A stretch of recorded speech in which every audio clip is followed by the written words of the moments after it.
Time for a quick quiz. What has the same engine as a Mini Cooper S, a Toyota Supra and a Morgan Plus 4 and yet is a plug-in hybrid that's supposed to be really good to drive? Have I got you stumped? Because this one had me foxed for a few minutes. Anyway, before we get to all that, please do subscribe to our channel here on YouTube and log on to electrifying.com where you'll find all sorts of tips, articles and explainers that will help you navigate the world of greener cars. After all, here at electrifying.com, we're here to clear your sinuses. No, that's not our catchphrase. I know, you probably want an answer. And that answer is this.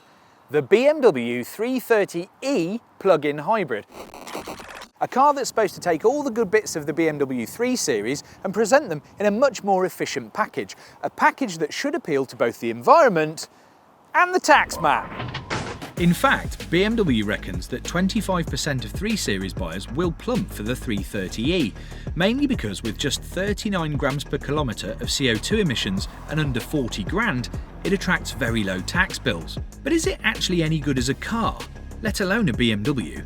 I suggest we find out.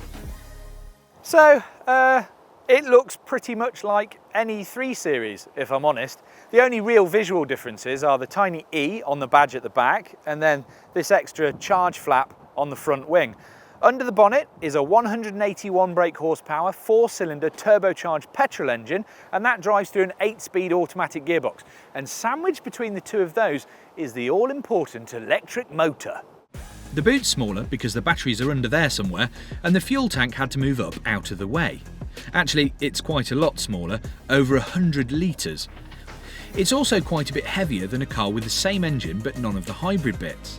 Slapping in the battery and motor makes this 330e some 270 kilograms heavier than a 330i, which does not bode well for being good to drive.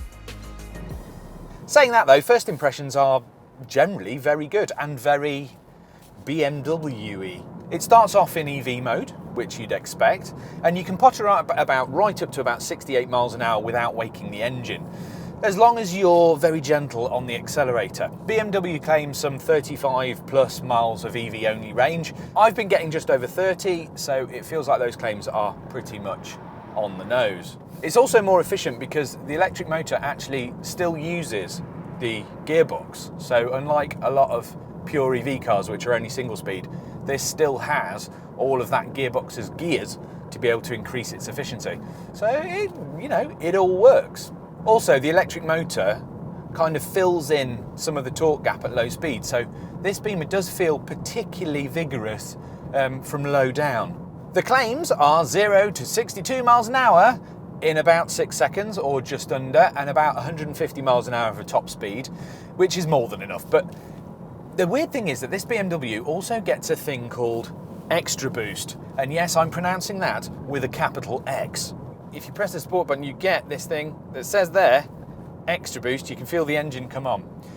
Now, what that basically means is that if you boot the 330e, you get a quick hit of extra electric power, like digital nitrous.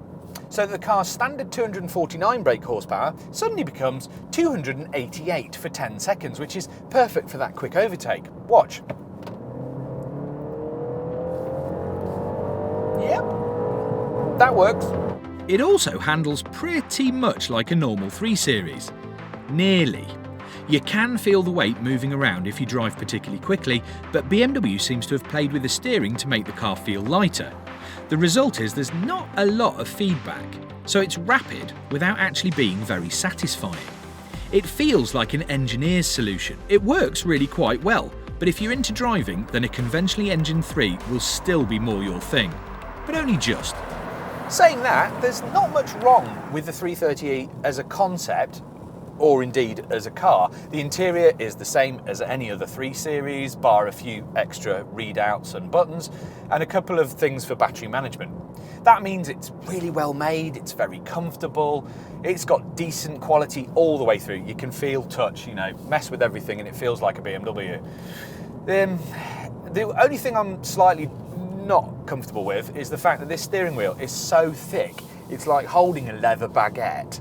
The thing with the 330e though, is that more than anything, it does feel like a bit of a workaround for tax and for fleets, and it does that very well. With under 40 grams per kilometre of CO2, it attracts 10% benefit in kind tax, which will be much cheaper than a conventionally powered model. But for that, you get a heavier car with less space and a smaller 40-litre petrol tank. And as ever, you have to take the possible 138 miles to the gallon with a hefty pinch of salt, unless you're charging up regularly. That is doable though. A full charge takes 3 hours 25 minutes using a wall box, or 5 hours 40 using a plain old 3-pin plug. The battery isn't big enough to warrant a DC system, so it won't rapid charge.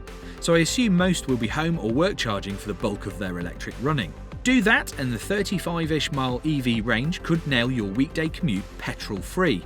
If you don't, you'll struggle to get more than 30 miles to the gallon, which kind of defeats the object. But that sounds like I'm not very keen on the 330e, and I kind of am. The hybrid mode works really well, and it will work out the best use of the battery's power and EV only running, and you'd be surprised how much the car actually drops into EV only while you're just mooching about. You'll see 70 plus miles to the gallon if you plug it in and you drive like you've recently broken all of your toes. Saying that, if you use xTraboost too much, then the economy drops like a brick tied to a slightly larger brick. But that kind of goes without saying. There is also a 330e Touring on the way, which would make for a very compelling little estate to get around luggage space issues, especially if you have a short commute and plugs at either end. It's a win for the 330e then. It does exactly what it says on the tin, and it's probably one of the least intimidating plug-in hybrids I can think of. And it's also got some chops for those of us who like to drive. Just remember to plug it in on the regular and don't use xTraboost too much. As ever, if you want to know more about the 330e or any of its competitors, please log on to electrifying.com and we will gift you with knowledge.